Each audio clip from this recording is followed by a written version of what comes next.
क्या आपको पता है, हम अक्सर कहते हैं कि भगवान हमारी नहीं सुनते। हम मंदिर जाते हैं, शिकायतें करते हैं और हार मानकर बैठ जाते हैं। पर क्या आपने कभी सोचा है कि जिस रात आप तकिए में मुंह छुपाकर रो रहे होते हैं, उस वक्त द्वारकाधीश क्या कर रहे होते हैं? एक शाम कुरुक्षेत्र के युद्ध के बहुत समय बाद अर्जुन ने कृष्ण को चुपचाप यमुना के किनारे बैठा पाया। कृष्ण की आंखें बंद थी, लेकिन उनके गालों पर आंसुओं की लकीरें साफ दिख रही थी। अर्जुन ठिठक गए। उन्होंने कभी त्रिलोक के स्वामी को इस तरह नहीं देखा था।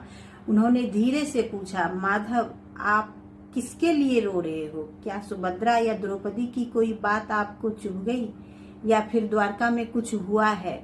श्री कृष्ण ने आंखें खोली और एक लंबी सांस लेकर कहा, नहीं पार्थ, आज मेरा एक भक्त बहुत संकट में है। वो एक ऐसे मोड़ पर खड़ा है जहां उसका अपना साया भी उसका साथ छोड़ चुका है। वो मंदिर नहीं गया, उसने मुझे पुकारा भी नहीं, क्योंकि उसे लगता है कि उसकी आवाज मुझ तक नहीं पहुंचेगी।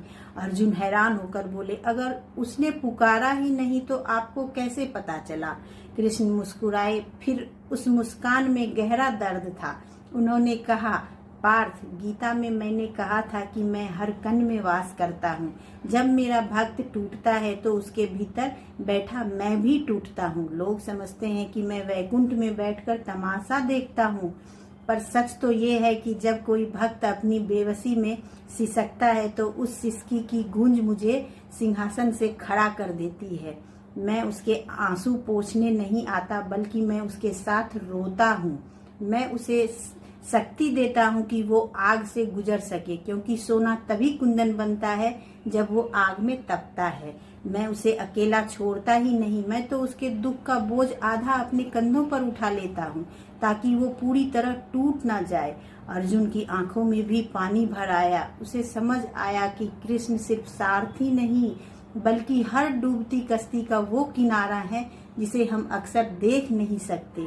दुनिया की नजर में वो हार रहा होता है, पर कृष्ण की नजर में वो जीत रहा होता है। इसलिए याद रखना, अगर आज आपकी आंखों में आंसू है और आप अकेले हैं, तो समझ लेना कि कृष्ण आपके सबसे करीब हैं।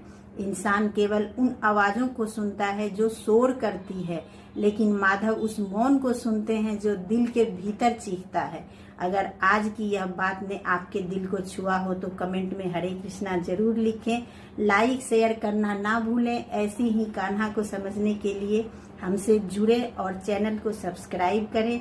याद रखिए, आप अकेले नहीं, कान्हा आपके साथ हैं। मिलती हूँ नई कहानी के साथ, तब तक के लिए हरे कृष्णा।